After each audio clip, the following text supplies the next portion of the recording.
What's the best vitamin D medicine for a 5-year-old specifically? The best like trusted brands for those omegas, multivitamins, fish oils. Number one, all the prescriptions and all the amounts and all that I mentioned during today's visit, it is for information only, as you can imagine, because your physician is the best, one who will decide what is right for you.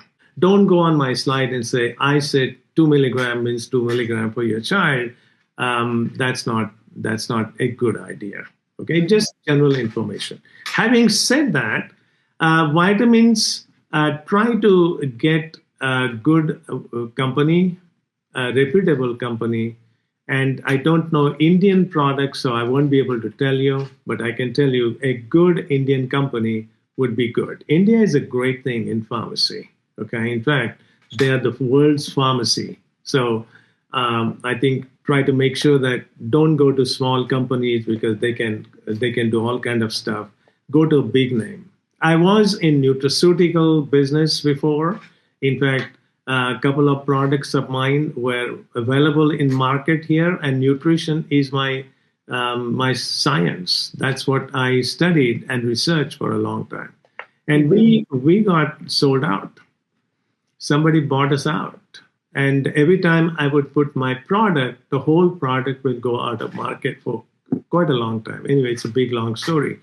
But I don't have that company anymore. In fact, I wanted to bring that to India, and we could not do it because I'm not in it now. Maybe one day, maybe I'll do it again. But nutritional science is extremely important.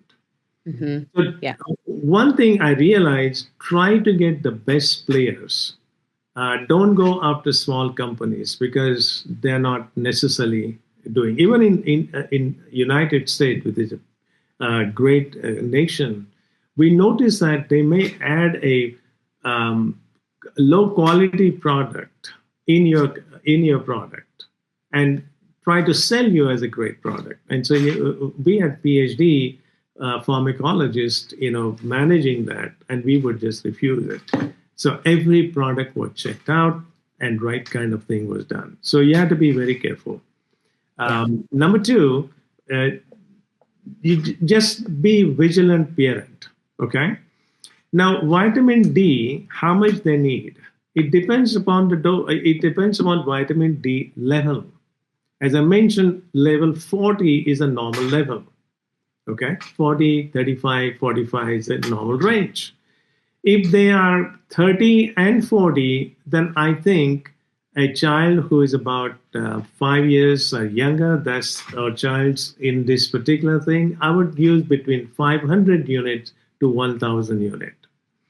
And 3 months to 6 months later, I will check the blood level and find out. If their level today is less than 20, then I would give them 2,000 units, international unit for 3 months, and then reduce it down to 1,000 or 500, and 6 months later, I'll get the level. Do not give vitamin D indiscriminately without checking levels. When we do that, I've seen level goes beyond 100, and it starts taking calcium out of bone, and giving too much of vitamin D is not good. Just like iron, too much of iron is toxic to the body. So you have to be very careful. These vitamins are not necessarily safe always.